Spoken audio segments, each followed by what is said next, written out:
अस्सलाम वालेकुम नाजरीन, मैं हूं उस्मान अहमद। नाजरीन, आज के व्लॉग में हम बात करेंगे कि इनकम टैक्स की शरह में 2.5% इजाफा कर दिया गया है और मिडिल क्लास जो तबका है वो इससे किस तरह से मुतासिर होगा, उस पर इसका कितना बोझ पड़ेगा। नाजरीन, हम देख रहे हैं कि सरकारी मुलाजमीन की तनख्वाहों में तो इजाफा कर दिया गया है।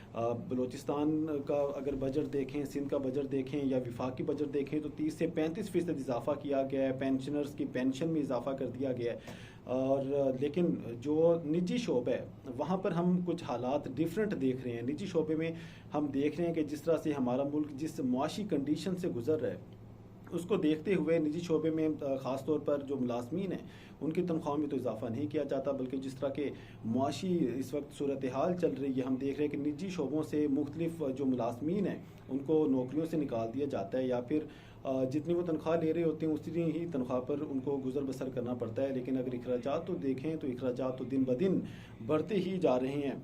बहरहाल दूसरी तरफ अगर हम मईशत की ख़राब सूरत हाल की बात कर रहे हैं तो इसमें हम ये देख रहे हैं कि इसका सारा तर जितना भी बोझ है वो आम आदमी पर ही पड़ रहा है, उस मिडिल क्लास तबके पर ही बढ़ रहा है जो पहले भी टैक्स देते हैं मुख्तलिफ चीज़ों की मद में। कोई भी चीज़ आप ख़रीद लें, आप बच्चे की टॉफ़ी ख़रीद लें, आप घरेलू अशिया की ख़रीदें, आप टूथपेस्ट ले लें, अगर इसके अलावा आप साबुन ले लें, हमें हर चीज़ पर हम टैक्स पहले ही अदा कर रहे हैं।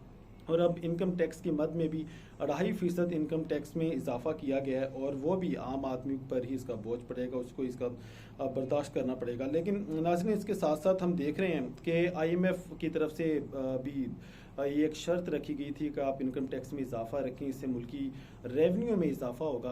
तो उसके पेश नज़र भी उनकी इस शर्त को पूरा किया गया और इसको मज़ीद इजाफा कर दिया गया है। तो दूसरी तरफ टैक्स शरह में इजाफे से कौन सा तबका ज़्यादा मुतासिर होगा? तो नाज़रीन, तकरीबन जो 2 लाख से कम कमाते हैं माहाना, उन पर पुराना टैक्स की जो शरह है वही उस पर आयद की जाएगी, और जो 2 लाख से ज़ायद कमाते हैं इजाफी टैक्स उनको ही अदा करना पड़ेगा।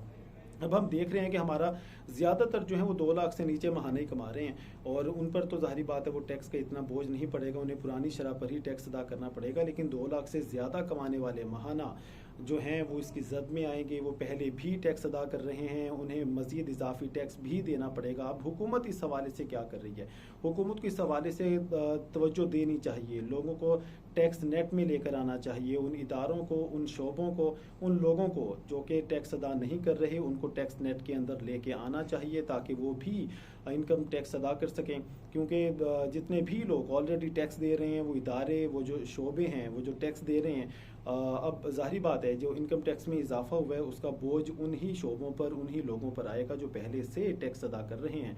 इसलिए गवर्नमेंट को चाहिए कि वो उन इदारों की तरफ तवज्जो दें, उन लोगों की तरफ तवज्जो दें जो कि टैक्स नेट के अंदर नहीं आते हैं, उनको टैक्स नेट में लेकर आना चाहिए, और ताकि वो भी टैक्स अदा कर सकें और एक मसावी बोझ है जो तमाम आवाम पर पड़े फील हो। आज के व्लॉग से मुझे दीजिए इजाज़त। अल्लाह हाफ़िज़।